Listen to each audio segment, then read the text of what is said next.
Shalom, shalom et bienvenue à notre service ce matin encore une fois. De plus qu'on a de nouvelles, on voit comment ça correspond à ce qui arrive dans la parole de Dieu. Et on voit, la semaine passée, on a vu quand Jean a été demandé de mesurer le temple, et on voit que maintenant nous sommes tellement proches, surtout qu'ils sont prêts de construire un autre temple, et plusieurs dénominations, les chrétiens nominaux, il y a aussi des gens du judaïsme et même l'islam qui sont en train de considérer de construire un autre temple, un troisième temple, pour amener une paix viable dans le monde. Ils voient ça comme une union parfaite entre les trois religions majeures monothéistes qui sont liées par un seul fondateur commun, Abraham. Nous savons qu'Abraham a été demandé de sacrifier son fils sur le mont Moria, et c'est là exactement qui est l'endroit où le mont du temple et le dôme du rocher sont. Et on entend de plus en plus le nom d'Abraham qui sont dans les actualités. On sait que le pape est allé, le pape qui est le chef de 1,3 million de croyants dans l'Église catholique, et il a visité l'Irak et il est allé à un endroit très spécial à Ur, là où Abraham est né, et de là toute l'histoire est partie, comme on voit dans Genèse 11, 28. Et on voit sa prière ici qu'il a fait, et voici ce qu'il a dit dans sa prière de pape. En tant qu'enfant d'Abraham, les Juifs, les chrétiens et les musulmans ensemble, et les autres croyants aussi, et tous les gens de bonne volonté, nous te remercions, Père, de nous avoir donné, Abraham, un fils distingué, et de ce pays où nous sommes, pour être notre fondateur commun dans la foi. Alors voici ce qu'a dit le pape. Et Abraham, dans leur façon de penser, et on voit que les accords de M. Trump, il avait appelé ça les accords d'Abraham. Et l'Arabie saoudite et le Maroc sont en train de faire des pourparlers pour joindre les gens qui ont déjà signé ce traité de paix que Trump avait créé. Encore là, juste la semaine dernière, les Saoudiens ont démontré un intérêt grandissant pour cet endroit, pour construire un temple. Eux, ils ont déjà une juridiction sur les deux lieux les plus sacrés de l'islam, soit la Mecque et Médina. Et ils ont les yeux sur le troisième, la mosquée Al-Aqsa, qui est sur le temple, à l'endroit du temple et à l'endroit du tombe du rocher. Alors, par contre, ils ont d'autres compétiteurs. La Turquie dit que ça devrait être à eux parce que l'Empire ottoman turc a régné sur Jérusalem pendant 400 ans. Donc, présentement, ils mettent des millions de dollars pour garder à eux le dôme du rocher et la mosquée. Donc, on voit que les choses vont très, très rapidement là-bas. Et on a vu dans les derniers temps que la Jordanie ne voulait pas qu'on passe au-dessus de son air où les avions passent, et ça commence à changer, ces choses-là. Donc, on voit que un de leurs princes a été empêché de se présenter là mercredi dernier sur le temple. Netanyahou était censé aller les voir, mais la veille, sa femme a eu un appendicite, donc il est obligé d'annuler son voyage. Il est allé s'occuper de sa femme. Ce qu'on voit présentement, ce qu'on peut être témoin avec la visite du pape, c'est encore un signe du mouvement vers un écuménisme où tous les gens veulent se mettre ensemble. Et donc, c'est un accomplissement des prophéties de la fin des temps, où est-ce qu'on voit un désir profond pour pour l'écuménisme. Et on voit, c'est prophétisé tout ça dans Apocalypse 17 qu'on va voir plus tard. Et ça nous donne comme un écho d'une réémergence de la situation de la tour de Babel, vous savez, où Babel ou Babylone est le nom que la Bible donne à cet écuménisme mouvement dans Apocalypse 17.5 que nous allons voir. Donc, toutes ces choses-là nous montrent ce qui est en train d'arriver dans ce monde. Aujourd'hui, dans le texte de Apocalypse 11, on va avoir une vue plus en profondeur des deux témoins et voir qu'est-ce qu'ils vont faire, qu'est-ce que leur impact va avoir dans le monde. Et on croit que Dieu fait que tout ça est en train de se montrer pour que les gens doivent arriver à faire une décision par rapport à la parole de Dieu et par rapport au salut que Jésus leur offre. Et quand on parle de quelqu'un qui cherche vraiment Dieu, Jésus a déjà dit, « Le salut est entré aujourd'hui dans cette maison, parce que celui-ci est un fils d'Abraham aussi. Car le Fils de l'homme est venu chercher et sauver ce qui était perdu. » Luc 19, verset 9. Donc, on voit que ceux qui croient vraiment à travers la foi en Jésus, ils sont appelés des fils d'Abraham. Et on voit que ça va vraiment vite et Jésus offre toujours le salut. Il va faire ça jusqu'à la toute fin. Donc, si vous sentez aujourd'hui qu'il y a quelque chose qui vous pousse vers ça, on vous conseille de vous tourner vers le Seigneur par la prière, la repentance, d'avoir voulu vivre sans lui toute votre vie et de lui demander.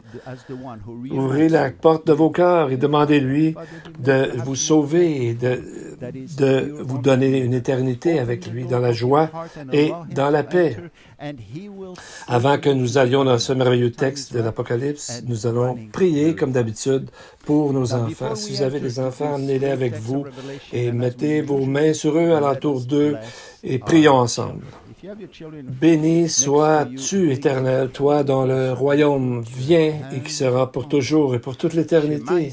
Seigneur, te prions pour ton amour, ta fidélité en toutes choses. Nous te demandons de prendre soin de nos familles. Que grâce te soit rendue, Seigneur, pour la connaissance que tu nous laisses dans ta parole pour nous aider à élever nos enfants dans la crainte de toi et dans l'amour de ta parole.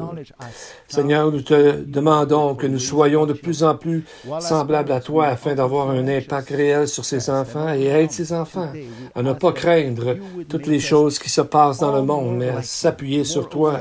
Remplis-les chaque jour et couvre-les avec ton amour. Au nom de Jésus, nous prions. Bechem Yeshua, Hamashiach. Amen. Amen. Maintenant, ouvrons nos Bibles dans Apocalypse 11 et vous allez voir qu'il y a beaucoup d'informations dans ce texte, et même à travers tout ce livre, bien sûr, mais on va voir qu'à la fin, les bénédictions sont beaucoup plus... il y en a nombreuses que toute autre chose. Vous savez, j'ai lu une histoire de quelqu'un qui lisait la Bible puis était découragé. Il a dit à une autre personne, « Écoute, ça sert à rien. Qu'empêche, autant que je lis, je me souviens jamais de ce que j'ai lu. » Et un homme sage lui a dit, « Prends courage. » Tu sais, c'est comme lorsque tu as fait quelque chose avec un tamis. L'eau passe à travers et tout ça, on dirait qu'il garde rien. Mais tu finis toujours avec un tamis propre, nettoyé. C'est la même chose avec la parole de Dieu. Même si on ne se rappelle pas de tout, comme la parole de Dieu est inspirée par lui, et ça reste et ça fait une grande efficacité dans notre cœur pour purifier nos cœurs. Et nous trouvons une merveilleuse promesse de Dieu dans Ésaïe 55, 11. Et Dieu dit ceci, « Ainsi en est-il de ma parole qui sort de ma bouche. Elle ne retourne jamais à moi sans effet, sans avoir d'abord exécuté ma volonté et accompli mes desseins. » Donc, si nous lisons par la foi, vous allez sûrement vous rappeler à un moment donné une parole. L'Esprit va vous rappeler une parole que vous avez lue dans ce ce texte-là, et ça arrive souvent ça arrive lorsqu'on s'en attend pas, mais c'est la façon souvent de Dieu de travailler par sa parole, qui ne retourne jamais à lui sans avoir fait son effet. Maintenant, nous allons aller dans le texte de Apocalypse 11. Encore, lorsqu'on a parlé du troisième temple, on a l'histoire des deux témoins à qui il est donné des témoins comme on n'a jamais vu dans la parole ni avant ni après, des pouvoirs qui sont en fait proportionnels à tout ce qu'ils vont avoir à faire face pour résister et combattre à travers les circonstances. Imaginez-vous quand l'attaque de tous les démons, lorsque arrivera le son de la cinquième trompette, lorsque le puits sans fin, l'abysse va s'ouvrir et que les démons, comme des sauterelles, vont envahir la terre. Sûrement, les deux témoins auront besoin de toute la force du Seigneur parce qu'ils vont être les cibles premières. Et nous allons lire les versets 7 à 9 pour voir ce qui arrivera à ce moment-là. Quand ils auront achevé leur témoignage, la bête qui monte de l'abîme leur fera la guerre, les vaincra et les tuera. Et leurs cadavres seront sur la place de la grande ville, qui est appelée, dans un sens spirituel, Sodome et Égypte, là même où leur Seigneur a été crucifié. Des hommes d'entre les peuples, des tribus, des langues et des nations verront leurs cadavres pendant 3 jours et demi et ne permettront pas que leurs cadavres soient mis dans un sépulcre. C'est ici que l'Antichrist nous apparaît. Regardez comment il est appelé ici, et c'est significatif, la bête. C'est la première fois que le mot bête est au singulier. Les 29 autres fois, par la suite, dans le livre, ça parle toujours de l'Antichrist. La deuxième fois, c'est dans Apocalypse 13, 1, où est-ce qu'il sort de la mer, et qui sont les nations du monde, et qui a l'air d'un lion, un léopard et un ours, comme Daniel l'a vu dans sa vision, dans sa prophétie. Et donc, sa montée et sa chute, on va voir dans les prochains chapitres.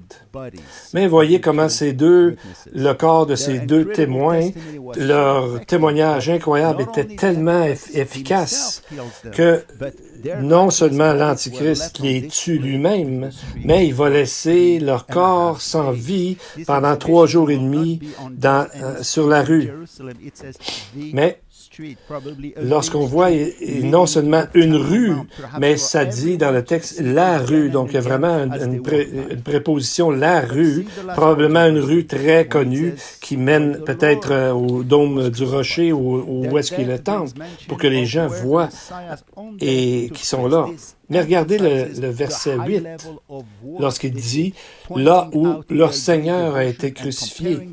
Donc, leur vie amène à mention de où est-ce que leur Seigneur a été crucifié. Ça montre vraiment le lien qu'il y avait entre Jésus et eux dans cette histoire. Donc, et aussi, Jérusalem sera comme Sodome et Égypte. Sodome nous rappelle l'immoralité et le péché flagrant partout, et surtout de sa chute spirituelle. Jérusalem, à ce moment-là, sera comme l'Égypte aussi. Et qu'est-ce qui arrivait avec les Juifs en Égypte? Ils étaient quoi? Esclaves. Donc, on voit ici l'image de l'immoralité et de l'esclavage du péché à ces gens-là. Au verset 10, il est dit « Et à cause d'eux, les habitants de la terre se réjouiront, seront dans l'allégresse, et ils s'enverront des cadeaux les uns aux autres, parce que ces deux prophètes ont tourmenté les habitants de la terre. » Donc, on voit ici le réjouir et allégresse, les mots. C'est comme un Noël satanique ou un Purim satanique, comme dans le livre d'Esther. On a vu que lorsque Haman a voulu détruire tout Israël et que ça n'a pas fonctionné grâce à Dieu, Dieu a dirigé tout ça. Eh bien, on voit que ils ont fait une fête.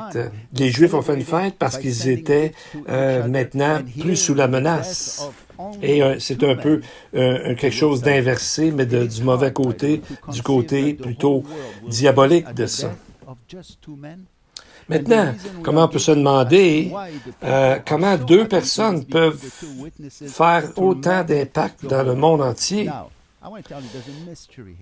Comment ils peuvent faire une telle chose, ces deux hommes-là? Je pense que ça va au-delà des deux témoins seulement. Peut-être que ce monde était eux-mêmes dérangés par leur propre péché qui grandissait et qui était en eux.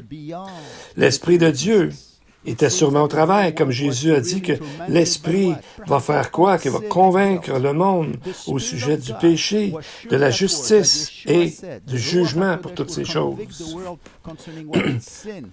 Donc, les deux témoins n'ont pas attaché personne à une chaise et pour les obliger à le faire. Ils n'ont pas besoin de faire ça, parce que la Bible dit que toute personne, dans le fond, connaît Dieu.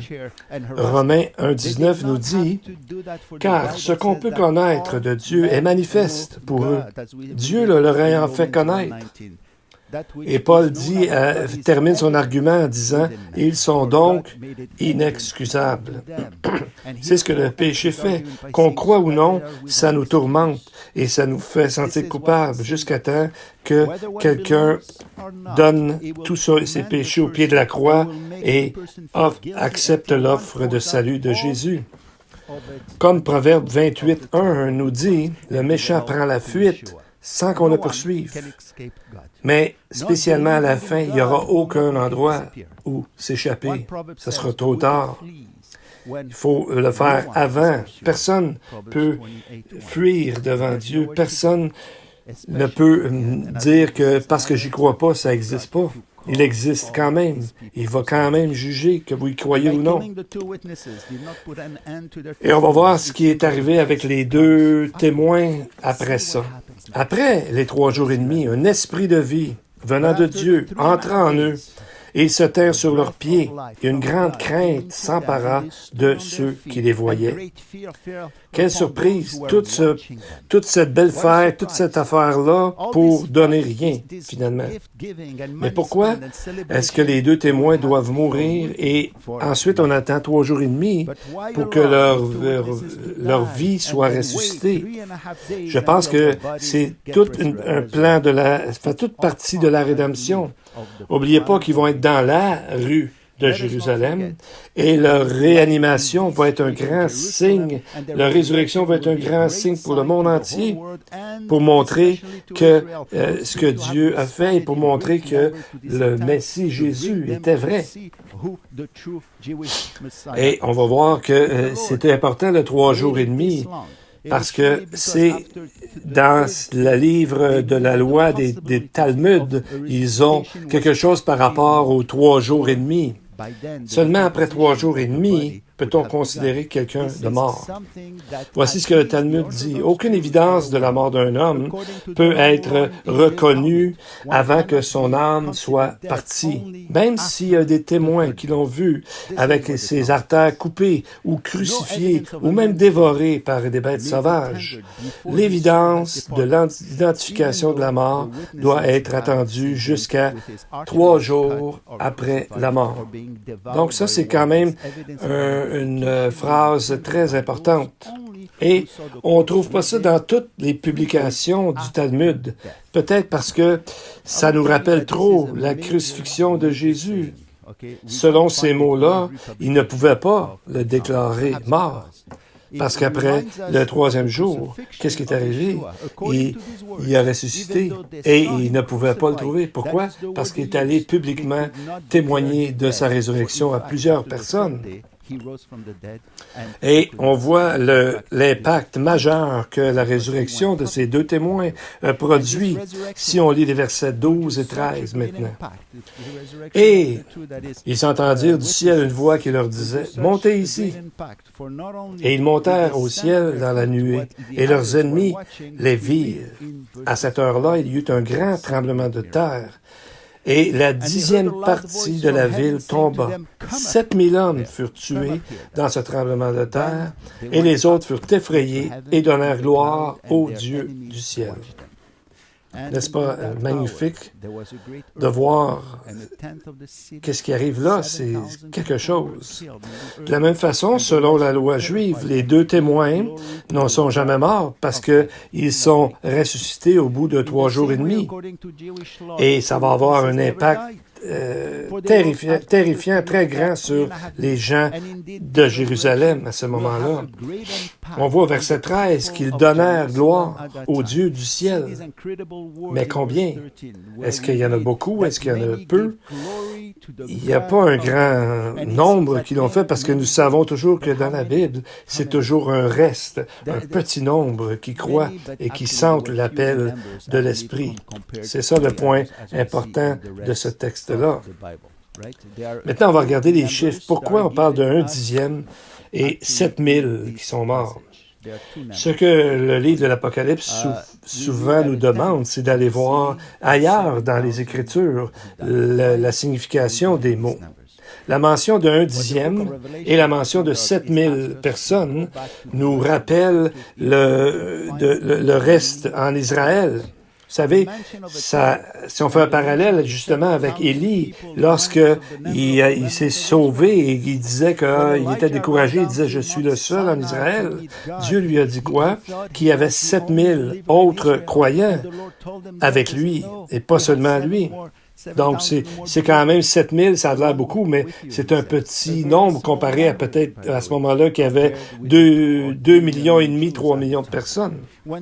Et quand Dieu a envoyé le jugement sur Israël, selon Ésaïe 6 et Amos 5, on voit qu'il y a 1/10 de la nation qui a survécu, un très petit nombre.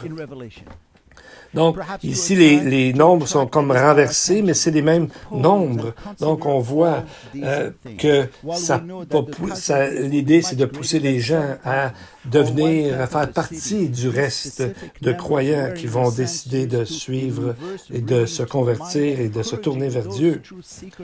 La Bible nous dit souvent dans le psaume 95 et dans Hébreux 3, la phrase suivante, « Aujourd'hui, si vous entendez sa voix, n'endurcissez pas vos cœurs. » C'est ce que l'Esprit vous dit aujourd'hui et ce qu'il nous dit dans la parole de se tourner vers l'Éternel.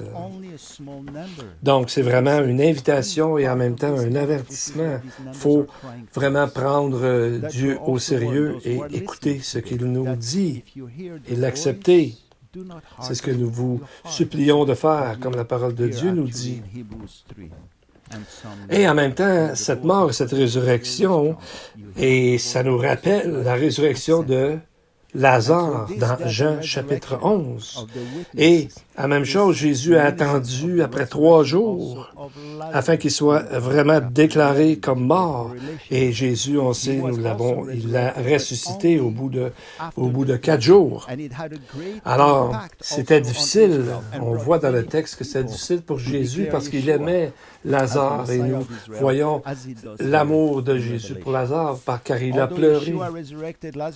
Pas parce qu'il pensait pas qu'il pouvait le guérir, mais Jésus pleurait parce qu'à cause des conséquences du péché qui a amené la mort, et c'était son ami.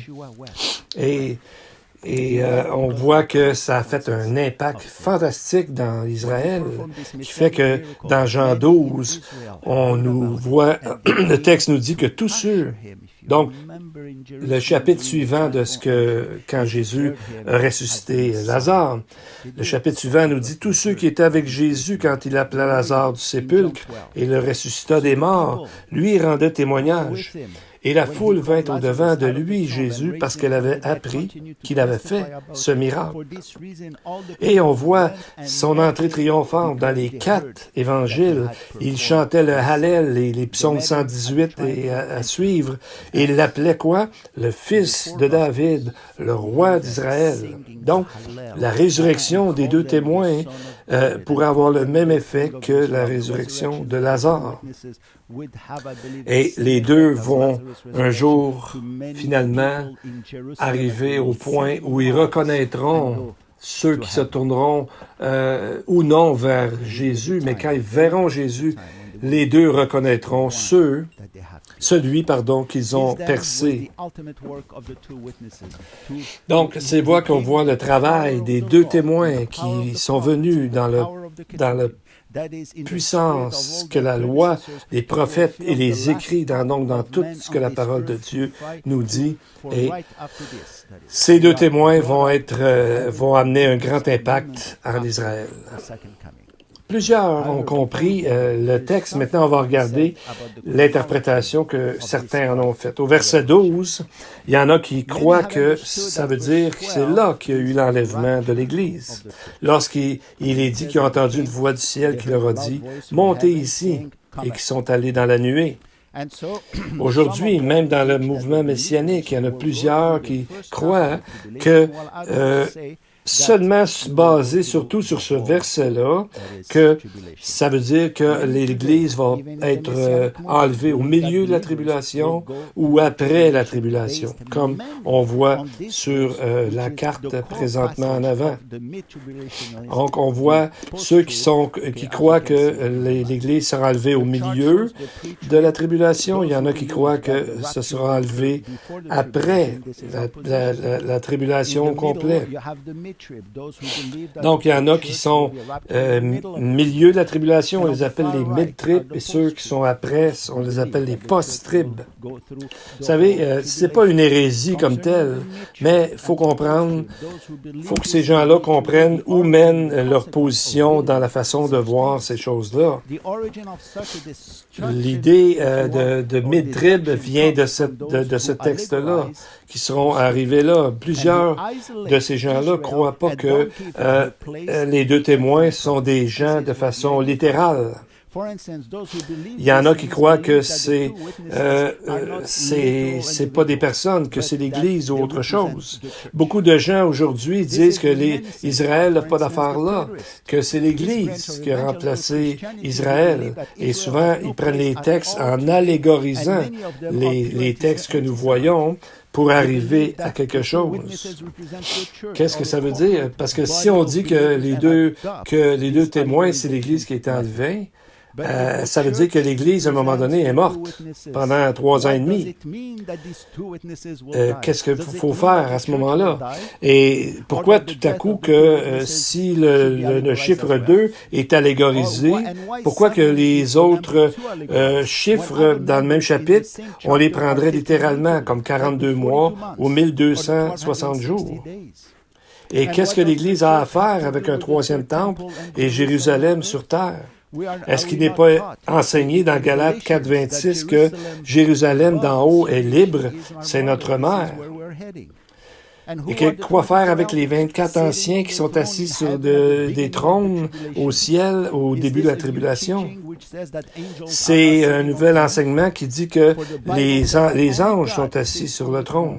Mais la Bible dit que seulement Dieu est assis sur un trône. Et les croyants à qui on a promis de s'asseoir sur des trônes, et on les trouve, comme on a vu dans nos études, avant le début de la tribulation. Comme pour les autres doctrines de la Bible, quand on touche à un élément, ça fait bouger toutes les autres. Par exemple, en croyant cela, c'est qu'à ce moment-là, l'imminence du retour du Seigneur disparaît parce qu'on a une Église qui est là, donc Jésus revient pas. Pourtant, Paul a enseigné très clairement cette doctrine que Jésus pouvait revenir, même dans leur temps, eux autres, ils pouvaient revenir n'importe quand. Mais cette doctrine est complètement effacée pour les mid-tribes et les post-tribes. Les gens, c'est comme s'ils pouvaient savoir exactement quand est-ce que Dieu reviendrait, alors que depuis 2000 ans et plus, on dit que personne ne peut savoir que Jésus lui-même n'a pas été jusqu'à vouloir nous l'apprendre. Donc, on voit que c'est mieux de voir de façon que c'est avant, au tout début du temps des tribulations. Ça concorde mieux avec le contexte des Écritures. Et ça fait que ça garde Israël comme étant Israël, l'Église comme étant l'Église, et personne ne remplace personne. Maintenant, on va regarder encore qui sont ces gens. Est-ce que c'est Élie? On a déjà parlé de ça la semaine passée. Est-ce qu'un des deux témoins, ce serait Élie? Est-ce qu'Élie vient séparément de l'autre ou il vient-il dans l'esprit d'Élie pour les deux témoins? Premièrement, on va regarder ce que certains textes nous disent. Qu'est-ce que Malachie, le dernier prophète de l'Ancien Testament, nous dit avant le Nouveau Testament? Dans les derniers versets, nous dit, il ramènera, en fait, le dernier verset, il ramènera le cœur des pères à leurs enfants et le cœur des enfants à leurs pères, de peur que je ne vienne frapper le pays d'interdit. Donc, c'est les derniers mots de l'Ancien Testament. Devrions-nous nous attendre à ce que Élie revienne en personne? D'autres croient que les deux témoins vont venir dans l'esprit d'Élie, selon les mots de Jésus quand il a parlé du ministère de Jean le Baptiste, qui a préparé le chemin pour le Seigneur pour sa première venue. Voici ce que Jésus a dit, Matthieu 11, 14. Et, si vous voulez le comprendre ou l'accepter, c'est lui qui est l'Élie qui devait venir. Donc, Jean le Baptiste, c'est sûrement absolument pas Élie en personne.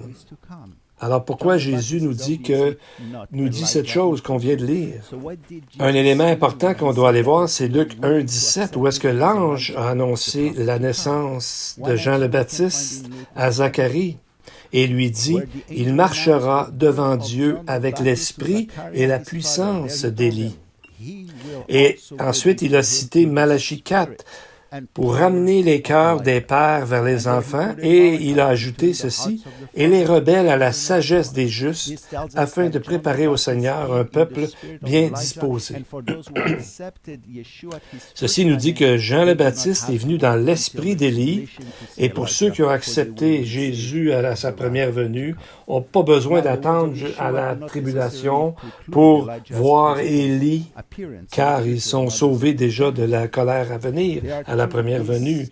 Mais maintenant, en disant ça, ça ne veut pas dire que ça nécessairement empêche qu'Élie soit celui qui apparaît physiquement en personne. On ne peut pas le garantir, on ne peut pas le savoir. En tout cas, chose certaine, les Juifs de leur côté, eux s'attendent vraiment à ce qu'Élie revienne. À chaque année, à la Pâque, ils laissent une chaise vide, comme on a déjà enseigné, et on le fait souvent à l'Église.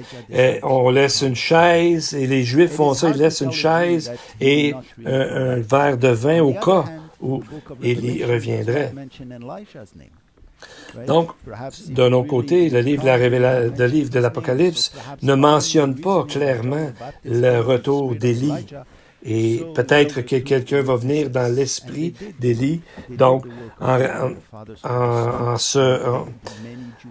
la suite de tout ça, on peut penser que probablement ils reviennent dans l'esprit d'Élie.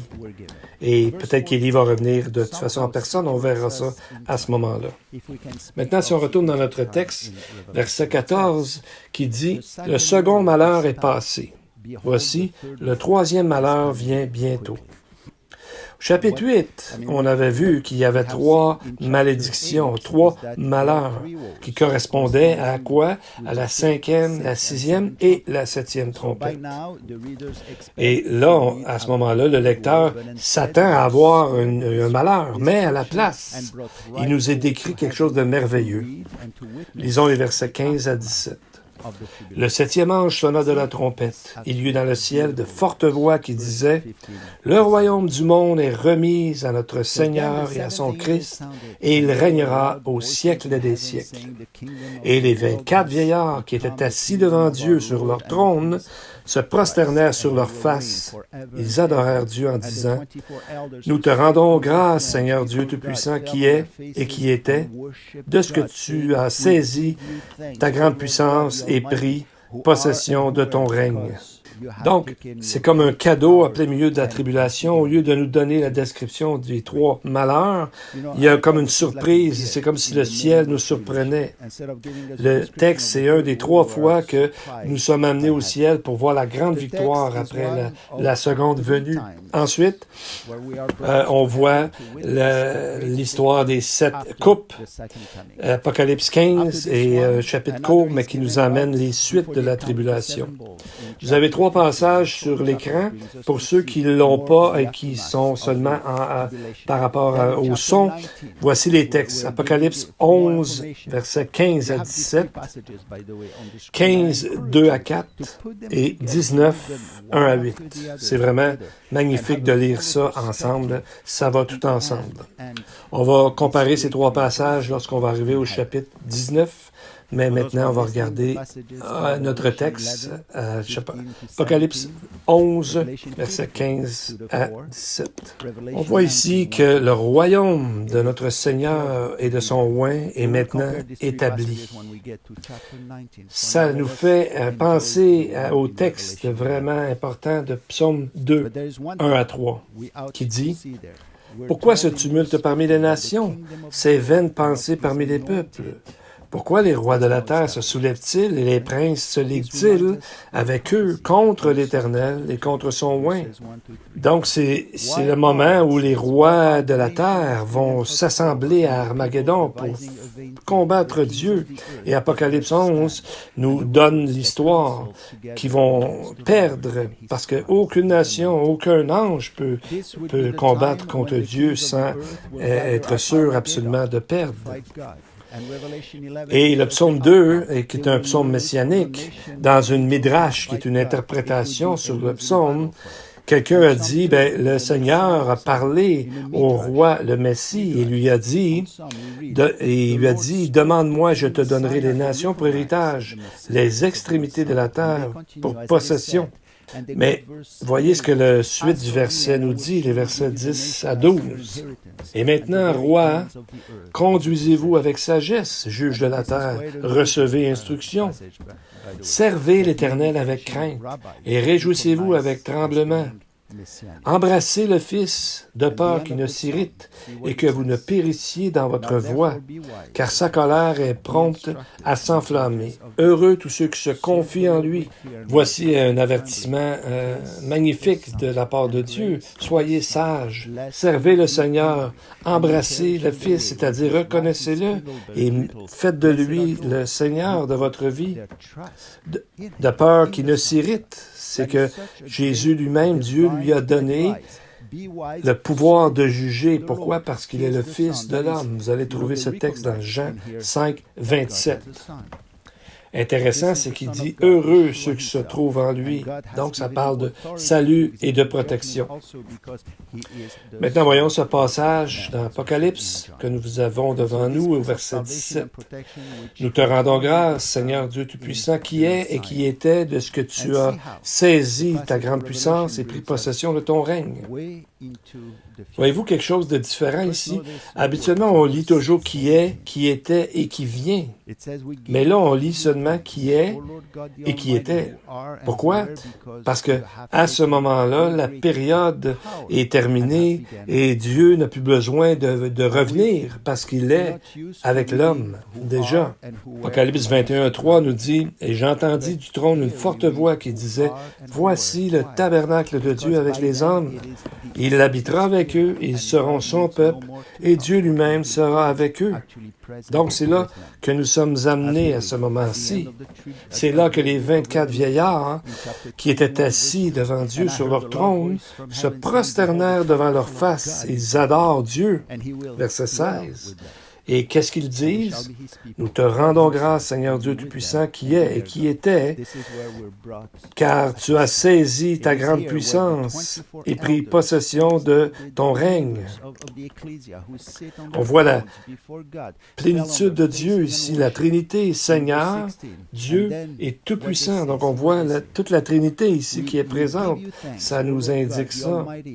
Mais comment Dieu, ici, on dit qu'il a saisi ta grande puissance. Ça veut dire que tout maintenant est comme accompli et le texte nous dit qu'il a pris possession de son règne. Avant, Dieu a laissé aller l'homme jusqu'à un certain point, mais là maintenant, c'est terminé. Dieu va toujours donner une chance à quelqu'un de venir à lui et de se prouver qu'il n'est pas capable de lui-même de se sauver pour l'éternité. Ça a pris une histoire d'à peu près 6000 ans et plus de patience, mais à la fin, et comme le dit Paul, on a vu tantôt, il n'y aura aucune excuse pour personne. Maintenant, on voit le résultat de tout ça. Verset 18. Les nations se sont irritées et ta colère est venue. Encore là, on se rappelle du psaume 2. Et dans ce texte, on voit le mot irrité, enragé, et le mot colère, et le même mot en grec. Donc, dans le fond, c'est comme si on disait que si leur colère à Dieu vient combattre la colère de Dieu. Est-ce qu'ils pensent qu'ils vont pouvoir combattre contre Dieu? Mais malheureusement, le mal poussé à l'extrême va arriver à cette folie de penser qu'on peut combattre Dieu, qu'on est meilleur que Dieu. Et là, on est amené, pas longtemps après, on est amené à la fin du millénium, juste avant l'état éternel, exactement au moment du jugement du grand trône blanc, où il est dit: le temps est venu de juger les morts, de récompenser tes serviteurs, les prophètes, les saints et ceux qui craignent ton nom, les petits et les grands, et de détruire ceux qui détruisent la terre.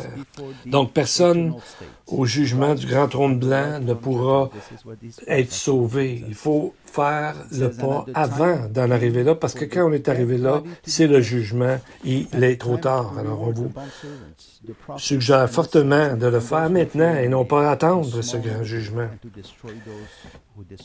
Maintenant, nous allons voir dans Apocalypse 11, 19, juste avant le verset 12 qu'on va voir la semaine prochaine.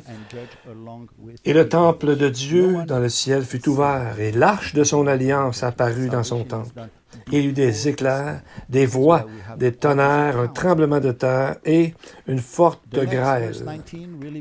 Soudainement, après nous avoir décrit la scène de la victoire au ciel, on est ramené au tout début de la deuxième partie de la tribulation avec les mots « Et le temple de Dieu dans le ciel fut ouvert ». Donc, les seules fois où on a vu le temple de Dieu s'ouvrir, c'est juste avant les 7 plaies ou les coupes qui sont versées sur la terre dans Apocalypse 15, juste après qu'on ait encore, comme on disait, vu la victoire qui est déclarée au ciel. Chapitre 15, versets 5, 6. Après cela, je regardai, et le temple du tabernacle du témoignage fut ouvert dans le ciel, et les 7 anges qui tenaient les 7 fléaux sortirent du temple. Donc, dans les deux cas, le temple de Dieu s'ouvre et on dirait que c'est pour verser le jugement sur la terre. On voit aussi dans le texte de 11, 19 qu'on parle de l'arche de l'alliance, l'arche de son alliance. Donc, on voit probablement que ça contient toutes les alliances et toutes les promesses de Dieu. Et juste avant que ça soit versé sur la terre, on voit qu'il y a eu des éclairs, des tonnerres, un grand tremblement de terre, une forte grêle. Donc, on voit que probablement que dans ce qu'il y a de l'Arche de l'Alliance, il y a des choses particulières pour Israël qui sont là-dedans. Et c'est à ce moment-là que on voit les premiers versets de Apocalypse 12, 1. On va pouvoir lire les premiers versets qu'on va voir plus en détail la semaine prochaine dans Apocalypse 12, 1 et nous conclurons avec ça. Verset 1 à 2. Un grand signe parut dans le ciel, une femme enveloppée du soleil, la lune sous ses pieds et une couronne de 12 étoiles sur sa tête. Elle était enceinte et elle criait, étant en travail et dans les douleurs de l'enfantement. Qui est cette femme qui est enceinte et qui est en travail d'accouchement et qui va donner naissance à un fils au Messie, comme on voit dans le verset 5, c'est le Messie car il va paître toutes les nations avec une verge de fer. Ça ne peut pas être l'Église parce que l'Église n'a pas donné naissance à Israël. L'Église est venue après. Ça ne peut pas être Myriam ou qu'on appelle Marie parce qu'elle n'a jamais été sous une persécution pendant 1260 jours, comme le verset 6 nous dit, et il n'y a aucune prophétie dans le futur qui la concerne. La femme est Israël, un joueur majeur dans les temps de la fin, et l'Antichrist va être tellement furieux contre elle à travers toute la tribulation. Et c'est une image de la femme, et c'est elle que l'Antichrist veut détruire. Et on voit le texte, qu'est-ce qu'il nous dit? Un grand signe parut dans le ciel, qui est Israël. Le mot signe, c'est en grec séméon, en Apocalypse. On voit ici, ça décrit un miracle et un signe, comme quand le faux prophète fait un semblant de miracle pour attirer le peuple juif vers l'Antichrist. C'est le faux prophète va faire ça. Israël, ici, on le voit comme un grand signe et un miracle au sujet de son passé, qu'elle a réussi à survivre à travers autant de choses. Et on voit que c'est comme un autre nom, c'est comme une femme au lieu d'Israël, que Dieu a changé le nom, un peu comme Dieu a fait quand il a changé le nom de Jacob en Israël. Donc on voit ici que, alors que toutes les nations sont au courant de ça, ils voient la victoire d'Israël, parce que ce chapitre va nous parler d'une haine incroyable contre Israël, et pourtant, Israël sera protégé et caché même de la part du Seigneur. Maintenant, on voit le nom de la bête qui est mentionné au chapitre 11, au verset 7. Quand est-ce exactement que la bête va être confinée au puits sans fond?